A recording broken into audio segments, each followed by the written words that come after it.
를 위해서 황희자 권사님 기도 인도해 주시겠습니다.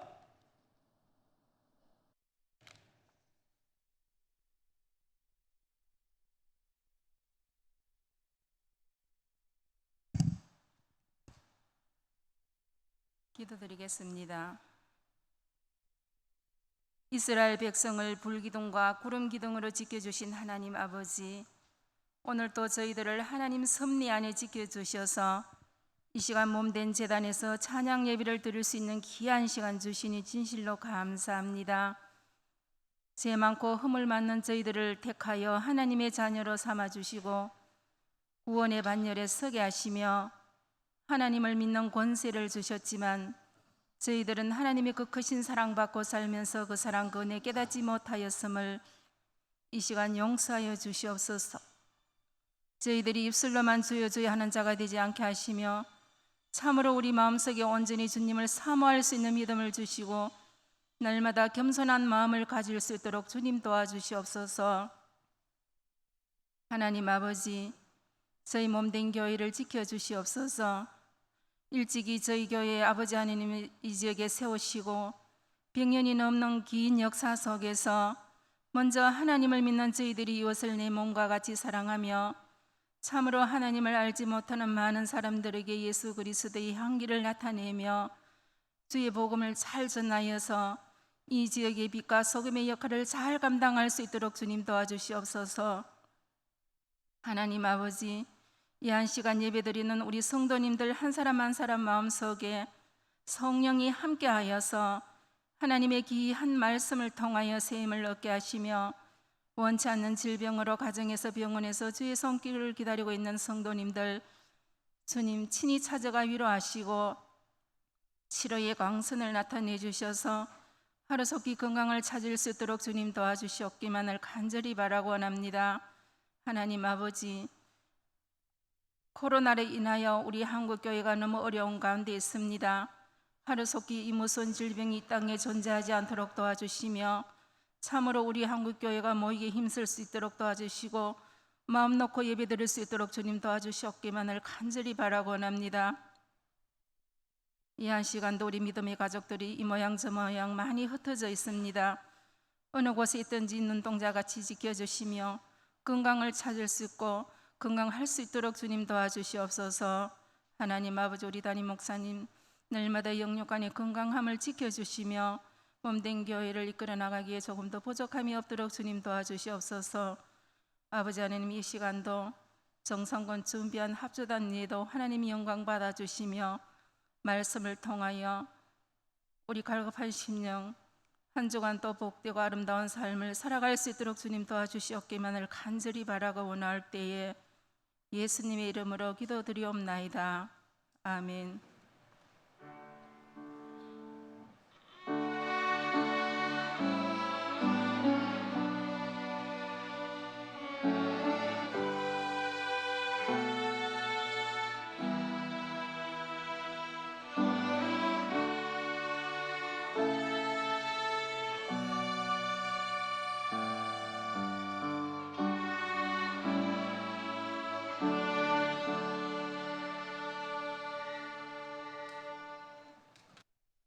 오늘 우리에게 주신 하나님 말씀은 사사기 6장 7절에서 18절까지 말씀입니다. 사사기 6장 7절에서 18절까지 말씀 교독하도록 하겠습니다. 구약 성경 369쪽에 있습니다. 이스라엘 자손이 미디안으로 말미암아 여호와께 부르짖음으로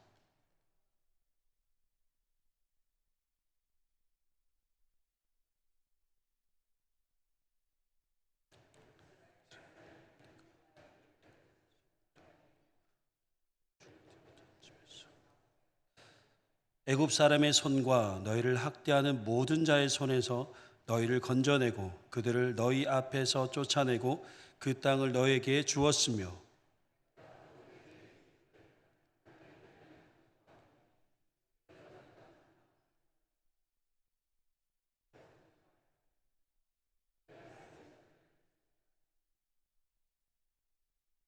여호와의 사자가 아비에셀의 사람 요하스에게 속한 오브라에 이르러 상수리 나무 아래에 앉은지라.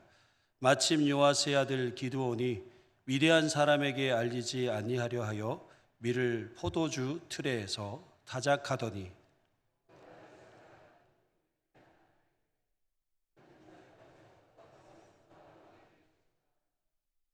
기드온이 그에게 대답하되 오 나의 주여 여호와께서 우리와 함께 계시면 어찌하여 이 모든 일이 우리에게 일어났나이까. 또 우리 조상들이 일찍이 우리에게 이르기를 여호와께서 우리를 애굽에서 올라오게 하신 것이 아니냐 한 그 모든 이적이 어디 있나이까. 이제 여호와께서 우리를 버리사 미디안의 손에 우리를 넘겨 주셨나이다 하니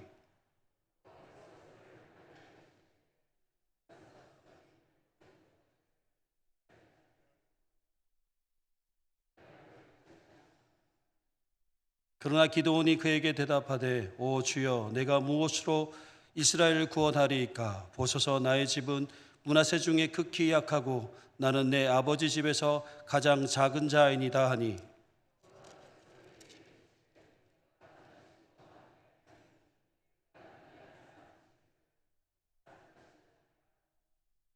기드온이 그에게 대답하되 만일 내가 주께 은혜를 얻었사오면 나와 말씀하시니가 주 되시는 표징을 내게 보이소서. 내가 예물을 가지고 다시 주께로 와서 그것을 주 앞에 드리기까지 이곳을 떠나지 마시기를 원하나이다 하니 그가 이르되 내가 너 돌아올 때까지 머물리라 하니라. 아멘. 이 시간 합주단의 연주로 하나님께 영광 돌리시겠습니다.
오늘 하나님의 큰 용사라는 제목으로 함께 말씀을 나누겠습니다. 사람은 쉽게 변하지 않는 것 같습니다. 제 자신을 보더라도 쉽게 변하지 않는다는 것을 많이 느낍니다. 여러분은 어떠세요? 여러분도 쉽게 변하지 않는다고 생각이 드십니까? 변하지 않는 이유가 무엇 때문일까요? 그것은 바로 우리 안에 있는 죄성 때문입니다. 그리고 이 죄로 인해 사람은 하나님 앞에서 온전하게 설 수 없게 됩니다. 오늘 본문 앞에 보시면 하나님께서 이스라엘을 야빈과 시스라의 손에서 구원하시고 그들에게 태평생대를 허락하셨습니다. 그런데 본문 1절에 보시면 이스라엘이 또 여호와의 목전에서 악을 행한다라고 말씀합니다. 그들의 재성은 여전합니다. 사사로 통해 이스라엘이 변화가 일어난 것처럼 보였지만 사사가 죽고 난 후 이스라엘은 변하지 않습니다. 겉모습은 변화된 것처럼 보였지만 속사람은 여전히 죄성으로 가득한 죄인에 불과했습니다. 하나님은 그런 이스라엘을 미디안 손에 붙이시게 되죠. 여기서 생각해 볼 것이 있습니다. 과연 하나님께서 당신의 백성들을 대적들의 손에 붙이시는 것이 그들을 징계하셔서 고치시기 위함일까라는 질문입니다.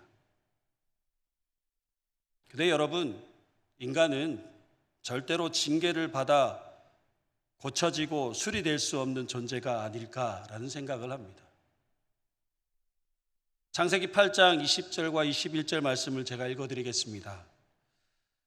노아가 여호와께 제단을 쌓고 모든 정결한 짐승과 모든 정결한 새 중에서 제물을 취하여 번제로 제단에 드렸더니 여호와께서 그 향기를 받으시고 그 중심에 이르시되 내가 다시는 사람으로 말미암아 땅을 저주하지 아니하리니 이는 사람의 마음이 계획하는 바가 어려서부터 악함이라 내가 전에 행한 것 같이 모든 생물을 다시 멸하지 아니하리니.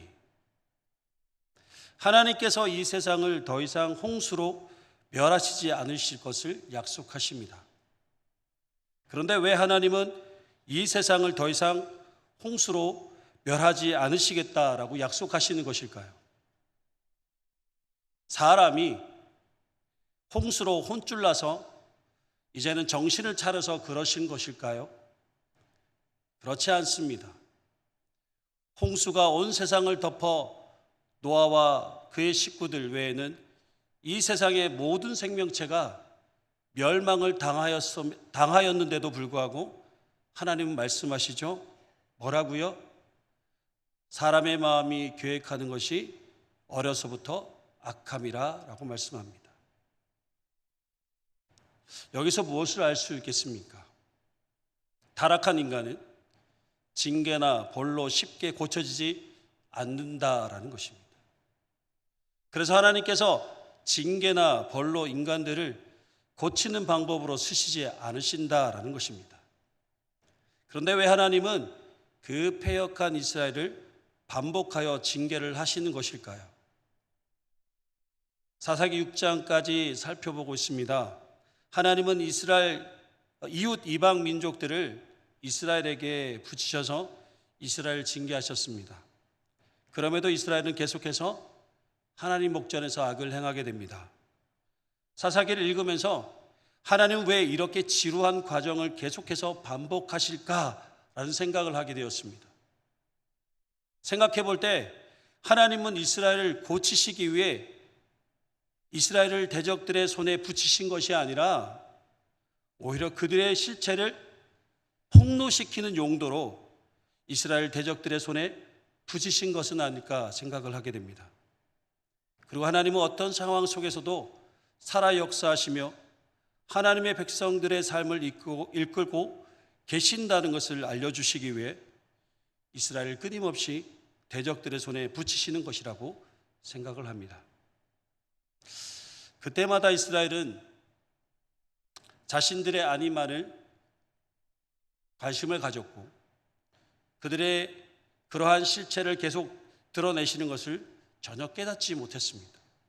그럼에도 불구하고 하나님은 구원자를 보내셔서 그들의 상태와 자격과 조건에 무관하게 그들을 이방 민족으로부터 구원하여 주십니다. 오늘 본문 7절 이하에 보시면 이스라엘이 미디안의 압제 속에서 하나님께 부르짖게 됩니다. 그런데 하나님께서 그들의 부르짖음을 들으시고 그들을 구원하시는 것이 아니라 부르짖는 그들을 야단치시는 내용이 등장합니다. 10절 하반절의 말씀을 보시면 너희가 내 목소리를 청종치 아니하였다라고 말씀하십니다.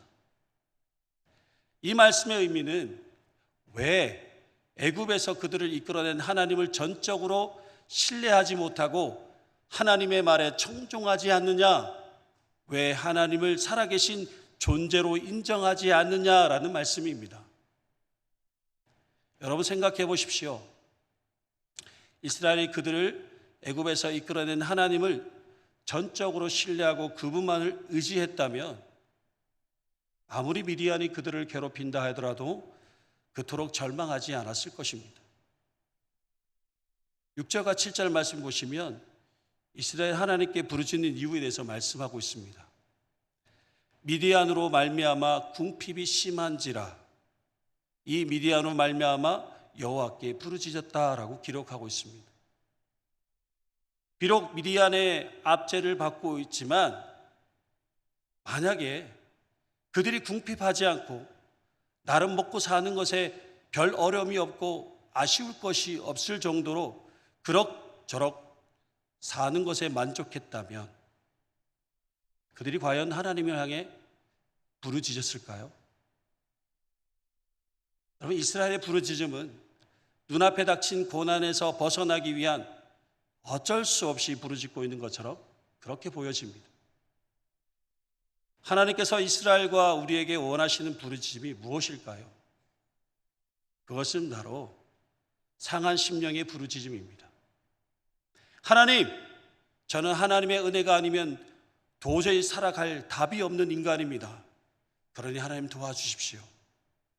한시라도 주님을 떠나서는 살 수 없는 연약한 존재입니다. 그러니 나와 함께 해주십시오. 주님밖에 없습니다.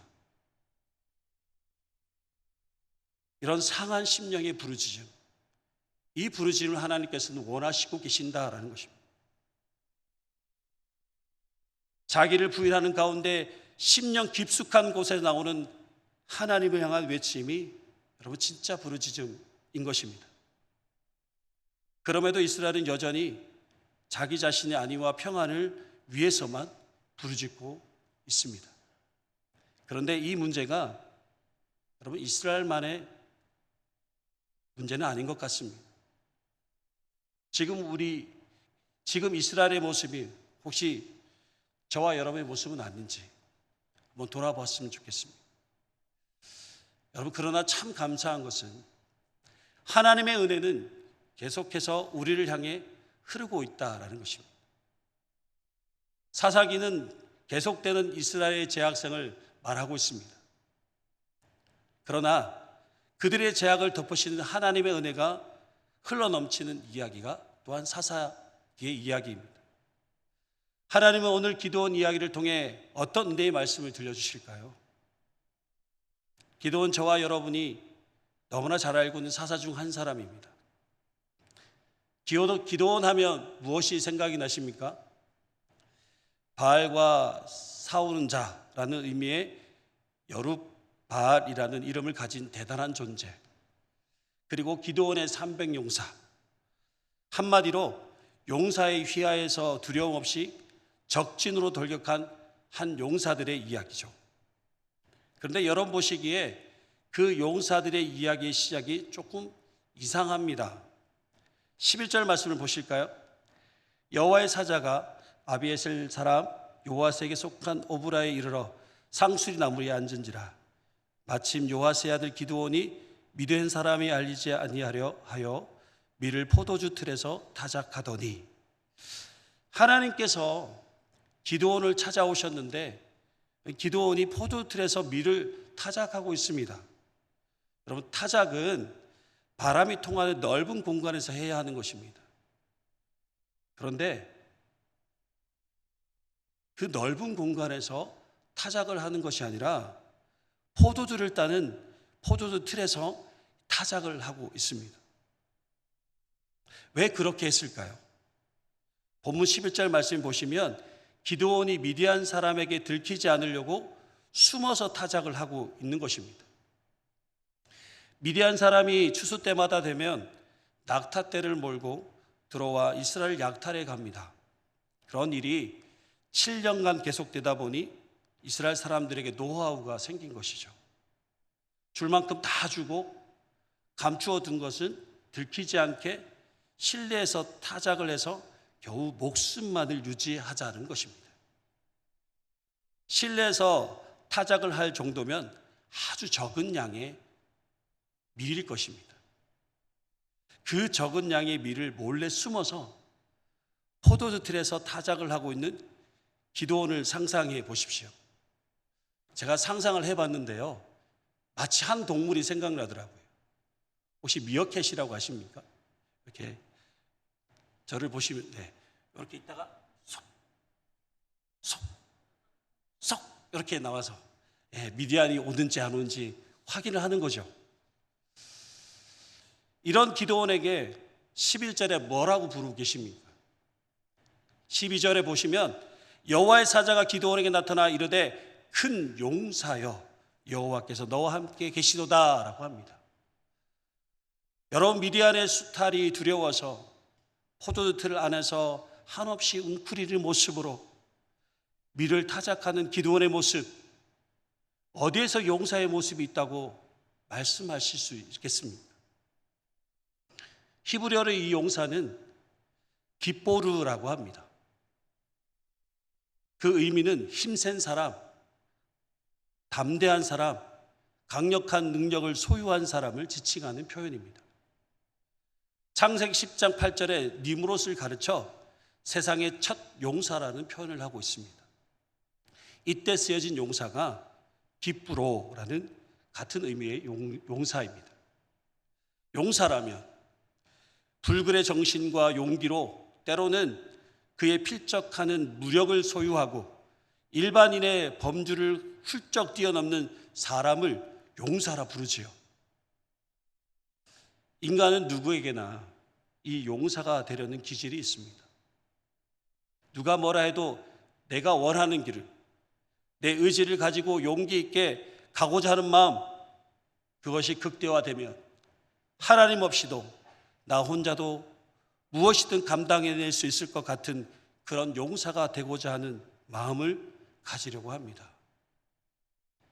다른 사람을 뛰어넘어 그 위에 우뚝 서고 싶어하는 이런 행위는 인간들의 본능이며 본성인 것입니다. 여러분, 누구에게나 나타날 수 있는 이 용사의 기질과 본성은 철저하게 저와 여러분 경계해야 합니다. 성경은 인간은 끊임없이 용사가 되려고 하고 하나님은 그들을 추구하는 모든 것을 부수시고 깨뜨리신다는 것을 말씀해 주고 있습니다. 창세기 6장에 보시면 네피림 사건이 기록되어 있습니다. 창세기 6장 4절 말씀입니다. 당시의 땅에는 네피림이 있었고 그 후에도 하나님의 아들들이 사람의 딸들에게로 들어와 자식을 낳았으니 그들은 용사라 고대의 명성이 있는 사람들이었더라. 네피림의 후손을 지칭해서 깃보르 마찬가지로 용사로 표현하기도 합니다. 이들로 인해 어떤 결과가 주어지게 되었습니까? 5절과 6절과 7절 말씀을 읽어드리겠습니다. 여호와께서 사람의 죄악이 세상에 가득함과 그의 마음으로 생각하는 모든 계획이 항상 악할 뿐임을 보시고 땅 위에 사람 지었음을 한탄하사 마음에 근심하시고 이르시되 내가 창조한 사람을 내가 지면에서 쓸어버리되 사람으로부터 가축과 기는 것과 공중의 새까지 그러하리니 이는 내가 그들을 지었음을 한탄함이니라 하시니라. 결국 너도 나도 용사를 추구하는 세상을, 인간의 능력만 앞세워 용사로 자랑하는 세상을 하나님은 물로 쓸어버리셨습니다. 하나님은 그렇게 인간들의 용사됨을 추구하는 것을 철저하게 밟아버리시는 분이십니다. 하나님은 성도의 인생 속으로 들어오셔서 그러한 타락한 인간으로서의 용사됨을 부숴버리시고 오직 하나님의 영광 앞에 납작 엎드리게 해버리십니다. 그러면 진정한 우리의 용사는 누구이실까요? 출애굽기 15장 3절에서 5절 말씀을 읽어드리겠습니다. 여호와는 용사시니 여호와는 그의 이름이시로다. 그가 바로의 병거와 그 군대를 바다에 던지시니 그 택한 장관이 홍해에 잠겼고 큰 물이 그를 덮으니 그들이 돌처럼 깊음에 내렸도다.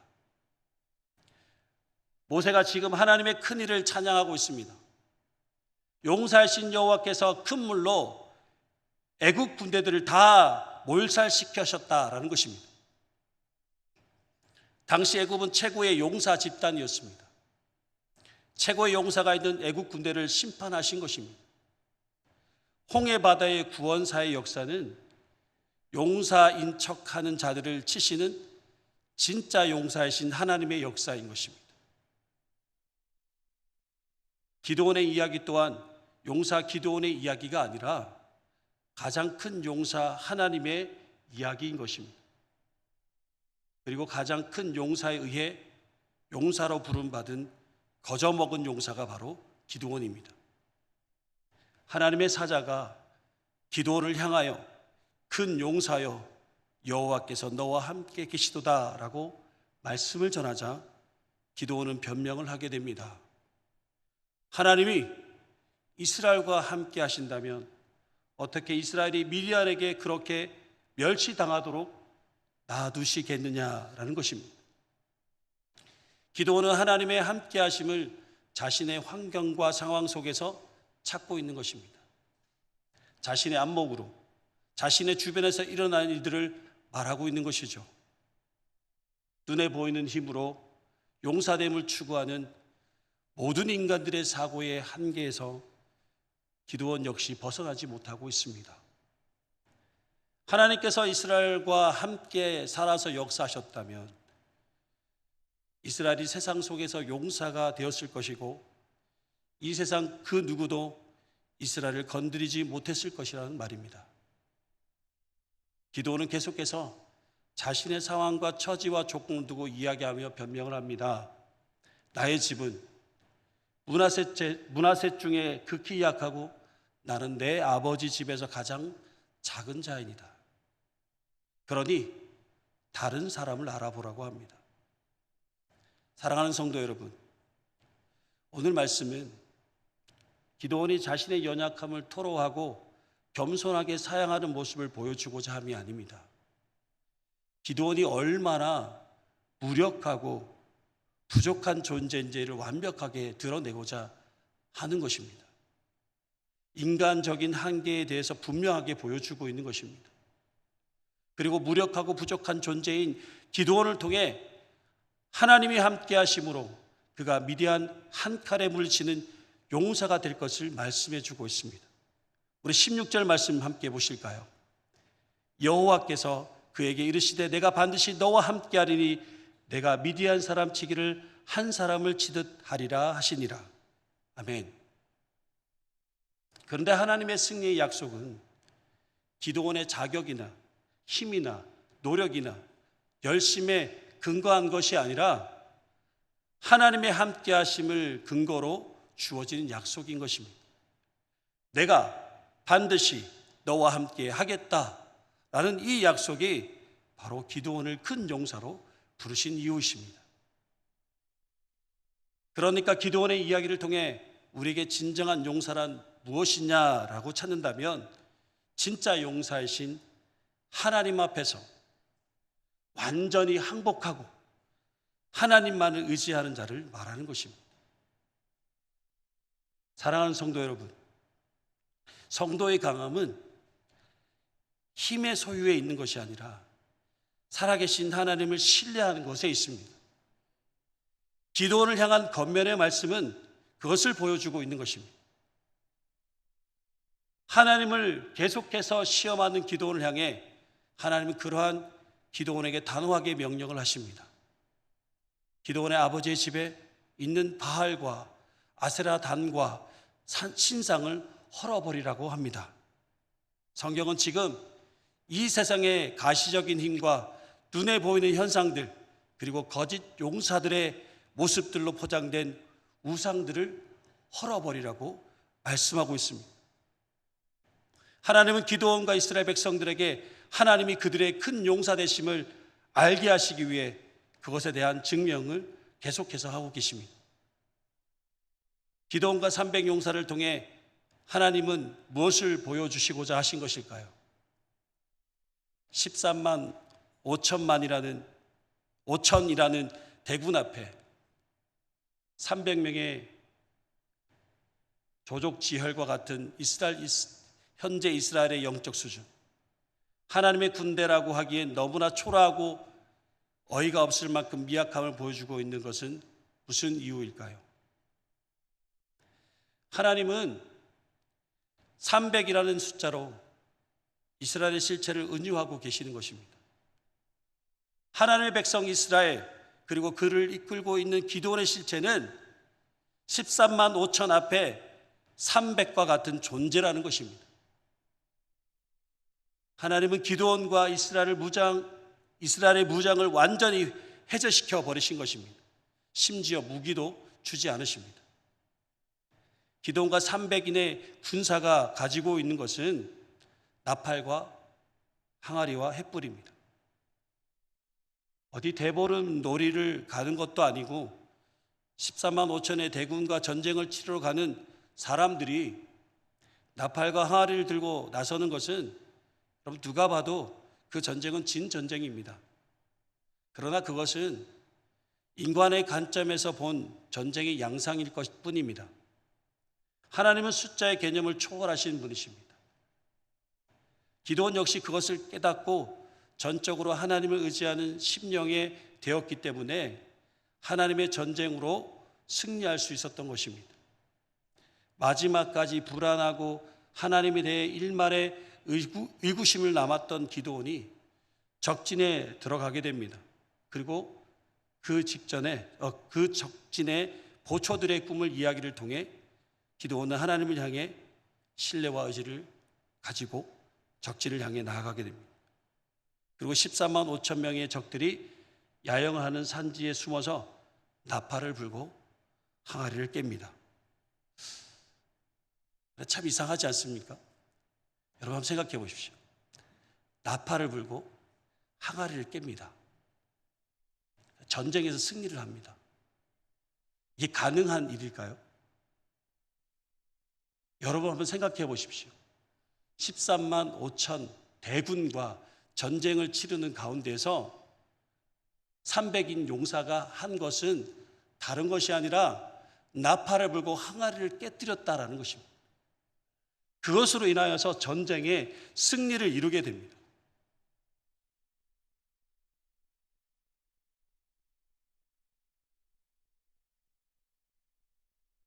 여러분, 이 전쟁에 있어서 이 승리가 기드온과 300명의 용사의 공로로 말할 수 있을까요? 이들이 열심히 나팔을 불고 항아리를 깨뜨렸기 때문에 승리하였다라고 그렇게 말할 수 있을까요? 이들의 노력 때문에, 이들의 열심 때문에, 이들이 하나님 말씀을 따라서 열심히 나팔을 불고 항아리를 깨뜨렸기 때문에 승리하였다라고 해서 이 전쟁의 승리의 공을 이들에게 돌릴 수 있을까요? 이 전쟁은 유일한 용사, 하나님께서 혼자 하신 전쟁이라고 볼 수 있습니다. 기드온과 300명의 용사는 그저 항아리와 나팔일 뿐인 것입니다. 그런데 왜 하나님은 기드온의 이야기를 초입에 기드온을 가리켜 큰 용사라고 부르셨을까요? 하나님의 큰 용사는 그 자신이 능력이 있거나 인격적 자질을 갖추었거나 많은 소유를 자랑하는 자가 아니라 오히려 살아계신 하나님을 전적으로 신뢰하고 의지하며 의존하는 그 한 사람이 바로 큰 용사라는 것입니다. 여러분, 이 역사라는 것은 하나님의 온전하신 섭리에 의해 흘러가고 있습니다. 그 역사 안에서 오늘이라는 시간과 공간 속에 나라는 존재도 포함되어 있습니다. 이 나라는 존재가 이 하나님의 거대한 섭리 가운데 있다는 것입니다. 그래서 나는 아무것도 아니구나, 나는 하나님을 떠나서는 별일 없는 존재이구나 라는 것을 깨닫고 그렇게 나를 전적으로 하나님께 떠맡기고 의지해 나가는 것이 바로 올바른 신앙생활을 하는 것입니다. 신앙생활의 가장 큰 은혜가 무엇인지 아십니까? 하나님의 축복을 많이 받는 거예요? 하나님께서 나와 함께 하심으로 매일 삶 속에서 그 은혜가 넘치는 삶을 말하는 것일까요? 신앙생활의 가장 큰 은혜는 철저하게 상황과 환경을 의지할 수 없는 그 보잘것없는 300의 자리로 내려가는 것을 말하는 것입니다. 하나님만 의지할 수밖에 없는, 하나님만 신뢰하고 하나님을 바라보며 나아갈 수밖에 없는 그 자리로 내려가는 것, 그것이 신앙생활에서 가장 큰 은혜입니다. 그저 하나님 말씀을 의지하여 항아리와 나팔을 들고 순종의 자리에 내려가는 것, 그것이 가장 큰 은혜입니다. 그럴 때 우리는 우리를 향하신 하나님의 은혜를 경험하게 되는 것이죠. 하나님의 큰 용사의 자리는 이를 악물고 인내하여 올라갈 수 있는 것이 아닙니다. 열심히 노력하고 수고하여 쟁취할 수 있는 자리도 아닙니다. 자신을 개발하고 능력과 실질을 숭상하여 얻어낼 수 있는 자리도 아닙니다. 하나님의 큰 용사의 자리는 하나님에 의해 철저하게 부서지고 낮아지고 깨져서 항아리와 나팔을 든 자로 비로소 서게 될 때, 그때 성도는 큰 용사로 불리워지게 되는 것입니다. 사랑하는 성도 여러분, 여러분 자신 한번 돌아보십시오. 어쩌면 여러분은 기도원과 똑같은 처지에 있는 사람일 것입니다. 가장 약하고 무능하고 부족하고 하나님 앞에서 아무것도 할 수 없는 그런 죄인에 불과하지만, 하나님께서 오늘 저와 여러분에게 찾아오셔서 우리를 향해 큰 용사라 부르십니다. 왜 우리를 향해 큰 용사라 부르십니까?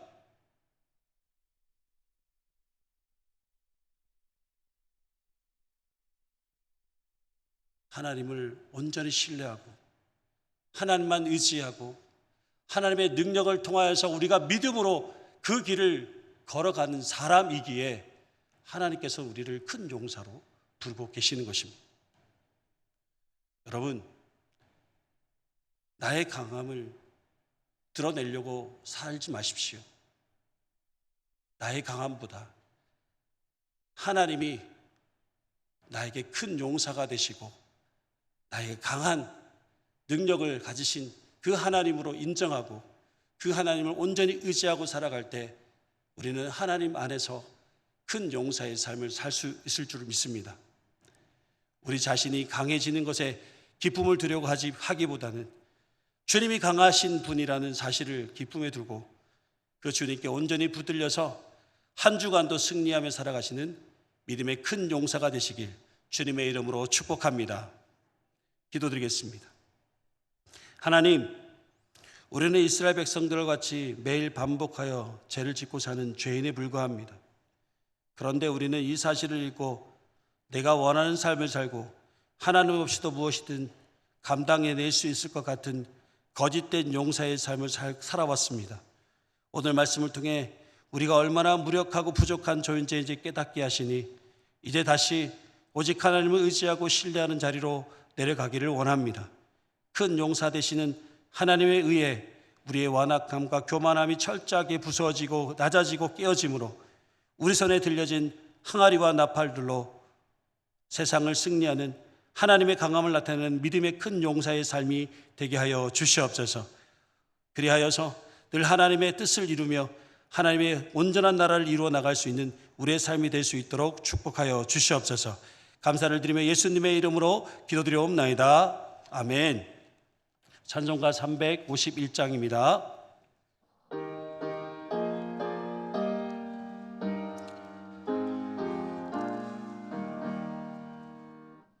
믿는 사람들을 주의 군사니 앞서가신 주를 따라갑시다.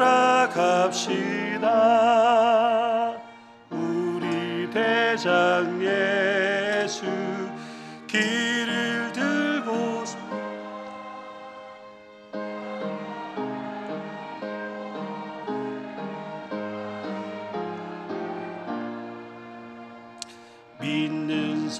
사람들은 주의 군사 앞서가신 주를 따라갑시다. 원수 마귀 모두 쫓겨가기는 예수 이름 듣고 겁이 남이라. 우리 찬송 듣고 지옥 떨리니 형제들아 주를 찬송합시다. 믿는 사람들은 주의 군사니 앞서가신 주를 따라갑시다. 세상 나라들을 멸망당하나 예수 교회 영영 왕성하리라. 마귀 권세 감히 해치 못함을 주가 모든 교회에 돌려보내세. 믿는 사람들은 주의 군사니 앞서가신 주를 따라갑시다. 백성들아 와서 함께 모여서 우리 모두 함께 개가 부르세. 영원토록 영광 권세 찬송을 우리 임금 주께 돌려보내세. 믿는 사람들은 그의 군사니 앞서가신 주를 따라갑시다.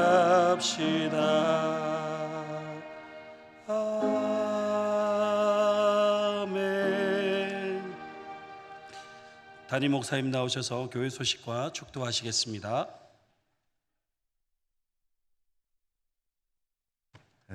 낮에 드린 광고에 추가하는 내용은 없습니다. 여러분 날씨 무더운데 건강 관리 잘 하시고요. 좋은 모습으로 또 한 주간 잘 지내시고요. 오늘 거룩한 주님의 날 이곳저곳에서 섬기고 수고하신 모든 분들에게 주님의 은혜가 함께 하시기를 기원합니다. 기도하고 축도하겠습니다. 하나님 감사합니다. 오늘도 복된 성일에 하나님을 예배하고 삶의 자리로 돌아갑니다.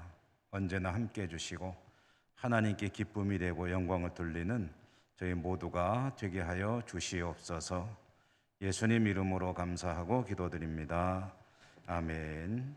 주 예수 그리스도의 은혜와 하나님 사랑과 성령님 교통하심이 주의 백성들 머리머리 위에와 저들의 모든 삶의 현장 위에 항상 함께 하시옵기를 축원하옵나이다. 아멘.